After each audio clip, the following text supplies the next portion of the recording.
Record dan bisa. Oke. Halo teman-teman, selamat datang kembali di channel gua dan di sesi latihan mengoceh selama 30 hari. Oke, jadi gua udah 2 hari ini nggak ngupload.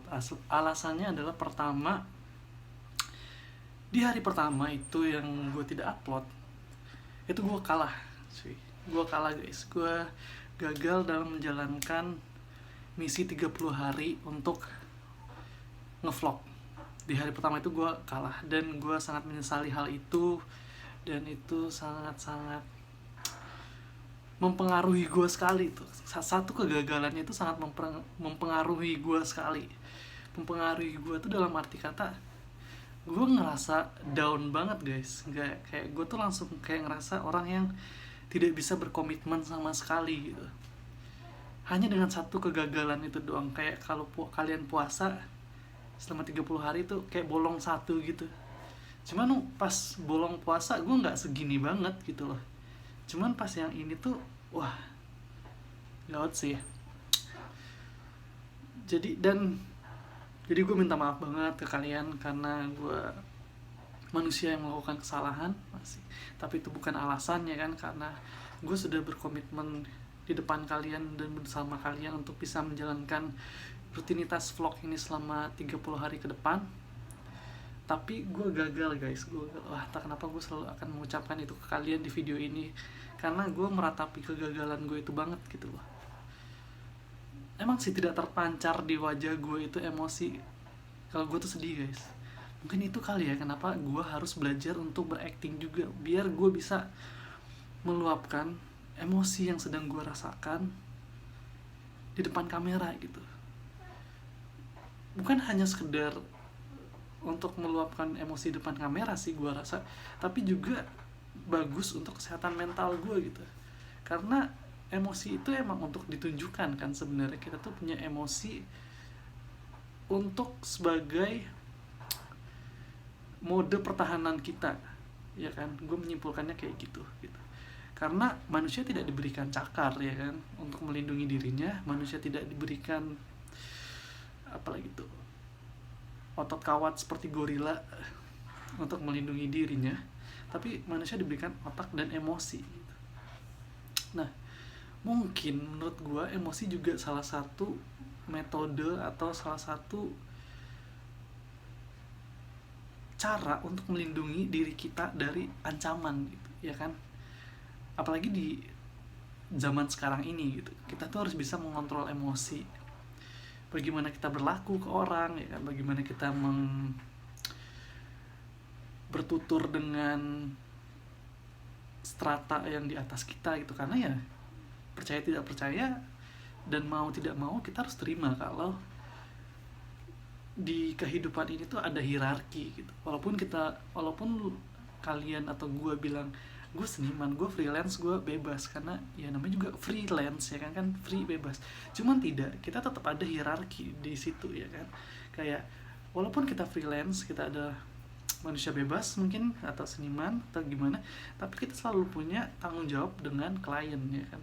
Atau misalnya seorang penulis atau seniman, kita juga punya tanggung jawab dengan publisher kita atau dengan pihak galeri kalau kita pelukis ya kan. Jadi kita harus bisa menempatkan emosi yang kita punya itu secara benar di setiap situasi dan setiap hierarki yang sedang kita hadapi. Menurut gue kayak gitu ya kan. Jadi makanya untuk melatih emosi itu kayak penting sekali gitu dalam komunikasi. Karena bagaimana caranya gue bisa mengkomunikasikan apa yang gue rasakan dan apa yang gue pikirkan kepada kalian kalau gue sendiri tidak bisa mendeliver emosi yang sedang gue rasakan itu secara baik dan benar dan kalian mengerti gitu. Make sense kan? Karena misalnya sekarang gue pengen cerita kalau gue tuh lagi sedih gitu, ya kan. Cuman gue gak bisa untuk mengeluarkan yang masih sedih nih. Kayak sekarang kan nih gue ketawa nih, kayak terlihat banget ini senyum gitu. Padahal sebenarnya gue lagi sedih. Gue harus bisa sedih. Gue coba membayangkan hal-hal yang sedih gitu ya kan, biar aura sedih di mata gue tuh juga terpancar gitu. Jadi acting itu menurut gue, acting itu bukan cuma mimik guys. bukan cuma mimik, bukan cuma teriakan, tapi yang paling susah tuh menurut gue adalah api di mata itu loh. Wah, gue paling seneng banget ngeliat acting orang yang matanya itu juga ikut bermain gitu loh. Saat dia sedih, kita bisa lihat gitu di pancaran matanya itu, kesedihan itu terpancar gitu. Saat dia marah, api di matanya itu keluar gitu. Dan saat dia di antara dua emosi itu juga bisa terpancarkan dengan baik gitu. Nah, acting seperti itu yang sangat gue suka sekali, dan pengen banget gue untuk bisa mempelajari hal itu gitu. Karena ya itu bukan hanya untuk berakting di depan kamera membuat sebuah pertunjukan atau video vlog gitu ya kan. Gue bisa melakukan itu dalam mempresentasikan produk misalnya, ya kan. Kita bisa menerapkan atau mengaplikasikan keilmuan acting kita tadi di mana bagus ya, ya kayak presentasi sih, bener ya, di presentasi produk atau di storytelling gitu. Karena kan dalam presentasi itu sebenarnya storytelling itu sangat berpengaruh sekali gitu untuk bisa mempersuasi orang lain gitu ya kan. Bagaimana cara kita menjual produk yang kita punya, sementara misalnya produk itu sebenarnya sama dengan ratusan produk lain yang ada di luar sana, tapi kita pengen biar orang membeli produk kita ini gitu. Ya, salah satu caranya adalah dengan persuasif storytelling gitu. Kita harus bisa membuat cerita yang menarik dan menyampaikan cerita tersebut. Itu yang paling penting sih sebenarnya, adalah bagaimana mendeliver cerita tadi biar bisa make believe di orang gitu, biar orang itu bisa percaya dan akhirnya mereka beli itu produk gitu, tanpa harus menanyakan lagi ini terbuat dari apa, atau ini produk ini emangnya apa bedanya produk ini dengan yang lain gitu. Nah, dengan story yang kita bikin tadi dan penyampaian dan pendeliveran storytelling kita yang bagus, udah orang termakan aja tuh dengan cerita tadi, dengan storytelling tadi gitu.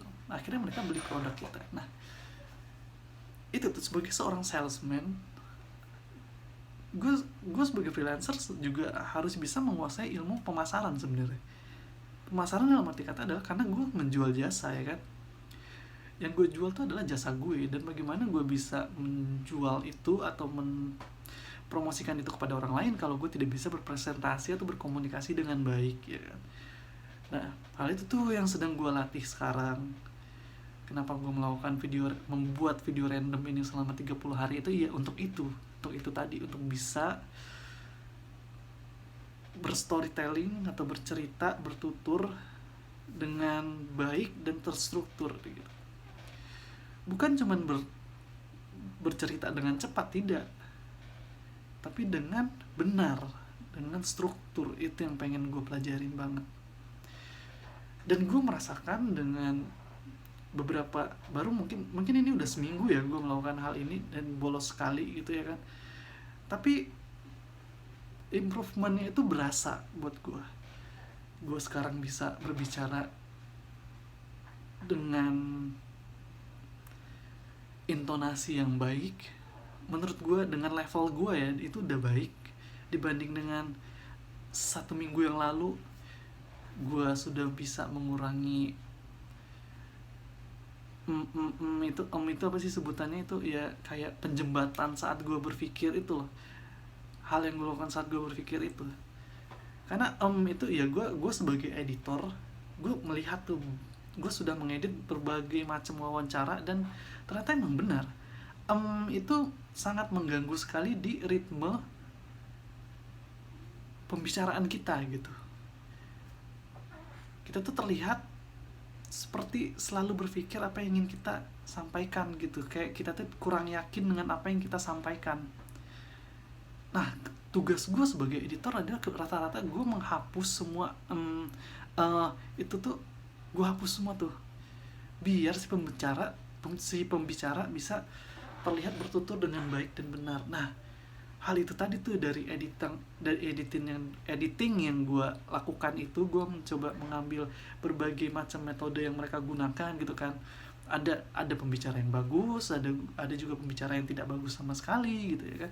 Nah, itu gue ambil tuh sedikit demi sedikit gue ambil satu persatu, yang bagus yang mana, kalau yang jelek itu sebagai contoh, oh berarti gue tidak boleh melakukan hal ini gitu ya kan. Nah ini nih, itu sih sebenarnya hal menarik sebagai editing, sebagai seorang editor menurut gue. Mungkin gue bercerita sedikit ngalur ngidur sih, tapi setidaknya ini sudah mulai terbentuk benang merah dari cerita gue yang dari awal sampai sekarang ini, sampai di 10 menit ini gitu. Berbeda dengan beberapa video gue ke belakang kan, kayaknya yang gue hanya bertutur ngalur ngidul tanpa arah gitu. Dan ya sepertinya ini improvement yang bagus sekali, kita harus bisa mempertahankan ini. Dan ya sekali lagi terima kasih teman-teman atas supportnya yang sudah mau menonton video ini dari awal sampai akhir. Terima kasih dan see you tomorrow.